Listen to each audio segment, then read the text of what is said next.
Anda menyaksikan segmen khusus Capital Market Update. Di tengah krisis geopolitik akibat perang Rusia-Ukraina, pasar modal Indonesia mampu bertahan bahkan mencetak rekor tertingginya.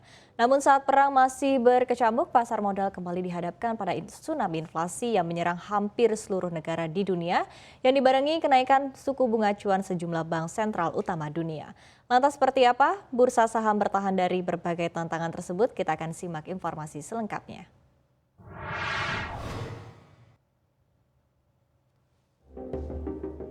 Pandemi kian terkendali, perekonomian pun kian pulih.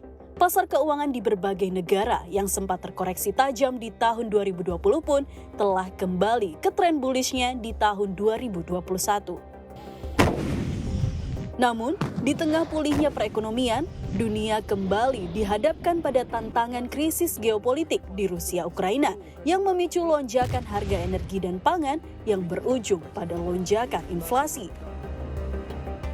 Amerika Serikat, Inggris, dan Eropa kompak mencatat tren inflasi tinggi sejak akhir 2021 lalu.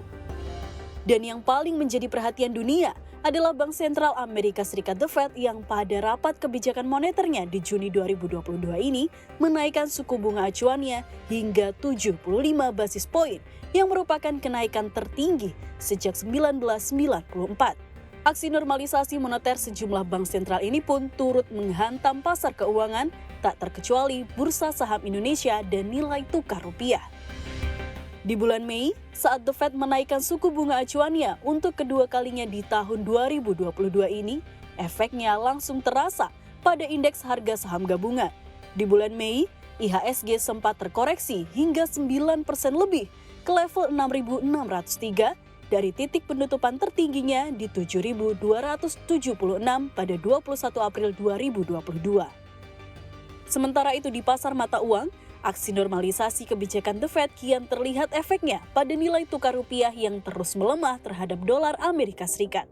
Sejak awal tahun 2022 ini, rupiah telah melemah sekitar 4% dari 14.250 rupiah per dolar Amerika Serikat ke level 14.800-an per dolar Amerika Serikat. Lalu di pasar surat utang, persepsi pasar terhadap normalisasi moneter pun terlihat dari kepemilikan asing di surat berharga negara yang tergerus hingga 10% lebih atau sekitar 94 triliun rupiah dari 891 triliun rupiah di akhir 2021 lalu menjadi hanya 797,5 triliun rupiah per 15 Juni 2022. Namun ternyata pasar keuangan Indonesia terbilang masih cukup mampu bertahan di tengah normalisasi moneter ini. Terbukti hanya sebentar IHSG terpukul di bulan Mei. Setelahnya, IHSG langsung kembali bangkit ke kisaran level 7 ribuan. Bursa saham domestik pun masih mencatat net buy hingga 69 triliun rupiah sejak awal tahun. Nah, sekarang beda. Sekarang yang terjadi itu adalah penguatan dolar, namun harga minyak tetap naik. Berarti sebetulnya kita bisa melihat di level global itu ada fear orang ke cash, tapi ekonomi global bagaimanapun tetap kuat. Karena kalau yang lemah, prospeknya lemah, itu terjadi Maret 2020 ketika harga minyak sekitar April juga itu sekitar $19. Sekarang mas $122 jadi masih bagus gitu. Jadi kita harus gunakan framework untuk melihat seperti apa yang kejadian sebetulnya supaya kita dapat mengambil posisi investasi dengan benar. Tim redaksi CNBC Indonesia.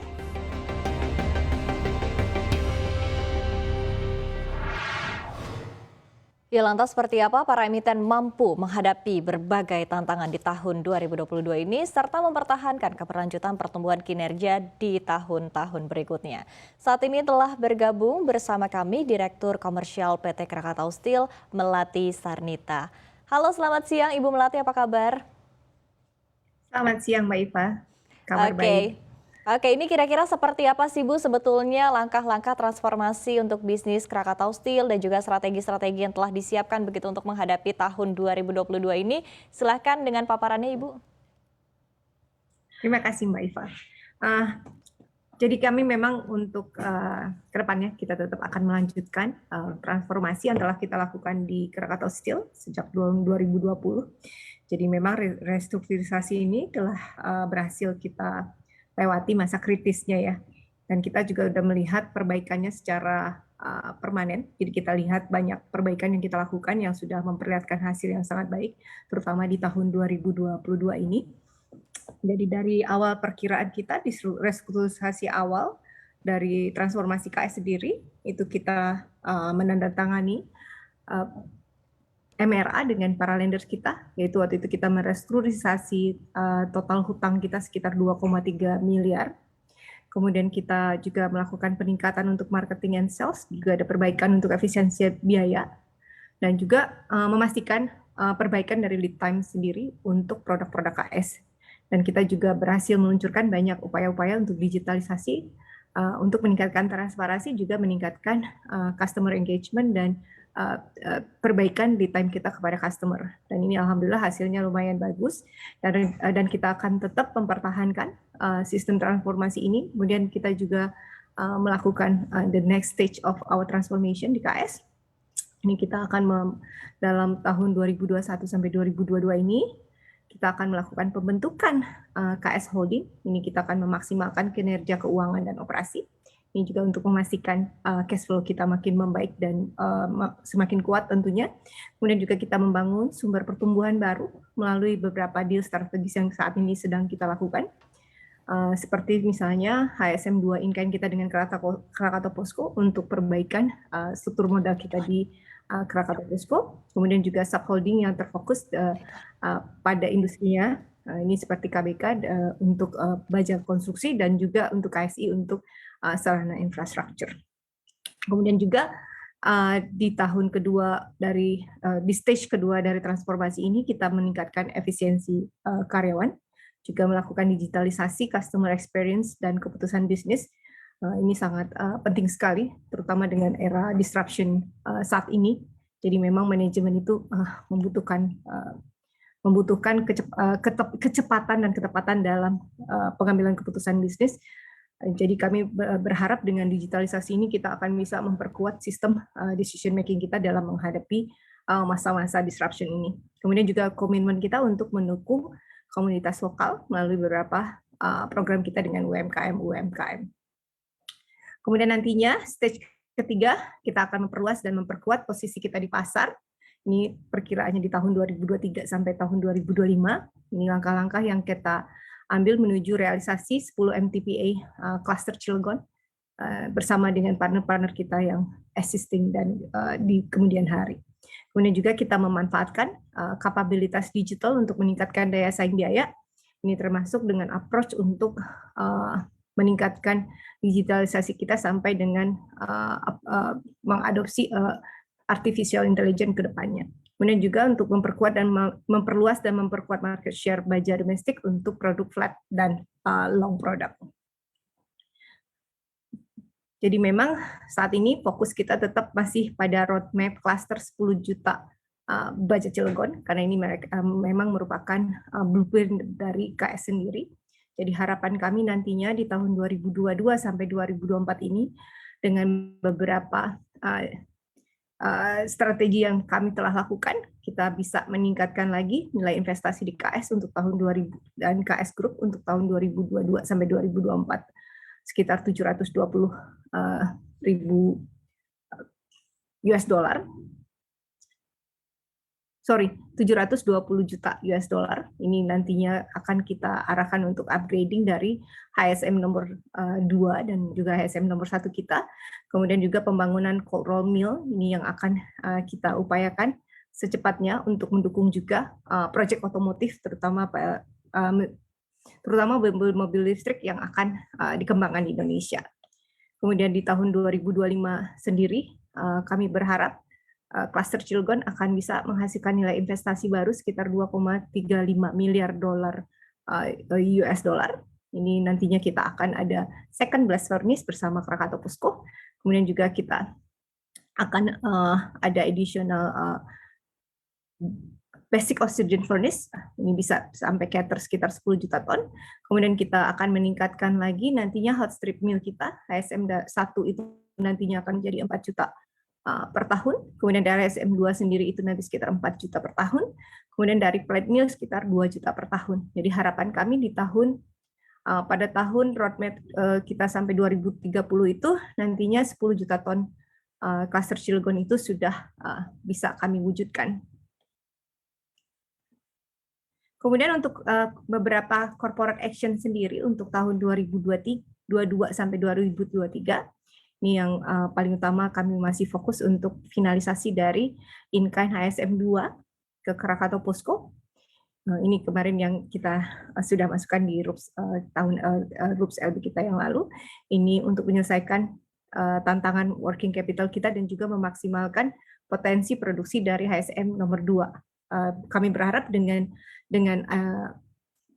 inisiatif ini kita bisa menghasilkan flat product untuk berupa coil itu sekitar 3,9 mtpa sesuai dengan desainnya dari HSM 1 dan HSM 2 dalam waktu dekat. Kemudian juga pembentukan KBI, ini pembentukan Krakatau Baja Industri, ini dengan melakukan spin-off fasilitas rolling mill kami untuk mengoptimalisasi nilai dan juga mendapatkan operasional yang efisien. Kemudian juga melakukan beberapa pelepasan penyertaan kepemilikan pada perusahaan afiliasi yang tidak memberikan nilai tambah. Jadi memang kami masih tetap melanjutkan memilih dan memilah semua lini bisnis kita yang bisa meng-create added value. Kemudian kita juga ada beberapa support untuk penguatan anak perusahaan. Ini juga melalui beberapa action plan, terutama nanti ada beberapa juga debt to equity swap. Kemudian juga penguatan KBK melalui in-bank beberapa lahan KS kepada KBK. Kemudian juga of course reaktivasi ISM. Ini kita akan melakukan finalisasi joint venture dengan mitra strategis untuk reaktivasi fasilitas hulu KS dan menunjang rencana pertumbuhan KS dengan right issue. Kemudian juga akan melakukan beberapa IPO pada anak perusahaan dan fundraising, dan juga melakukan beberapa asset sales pada non-productive assets.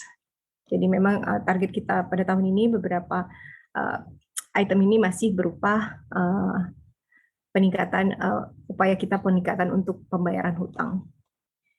Kemudian KS sendiri saat ini sudah pada posisi track yang baik ya untuk delivering dari restrukturasi utang kita dengan para lenders kita. Jadi dari total debt kita dari tahun 2020 itu ketika kita signing MRA dengan para lenders, itu untuk di tahun 2022 ini kita sudah berhasil membayar sekitar 90,7 juta interest dari MRA tersebut dari tahun 2019 sampai Mei 2022. Kemudian sekitar 22 juta dari Trans-A komitmen, ini kita bayar dari tahun 2020, 2022, dan Maret 2022 sesuai dengan schedule-nya. Kemudian juga kita telah membayar 200 juta dolar untuk Trans-B, ini yang kita bayar pada akhir Desember lalu tahun 2021. Ya, alhamdulillah kita yakin dengan posisi seperti ini, kedepannya kita bisa menjadi KS yang sehat dan sustain, sehingga kedepannya kita akan memberikan banyak value added kepada negara. Untuk financial highlight sendiri di Q1 2022, ini kita lihat beberapa peningkatan yang signifikan. Jadi produktivitas perseroan sendiri pada periode sampai Maret tahun 2022 itu mengalami kenaikan dari sisi tonase penjualan itu naik sekitar 7,5%, dari semula 492 KT menjadi sekitar 529 KT.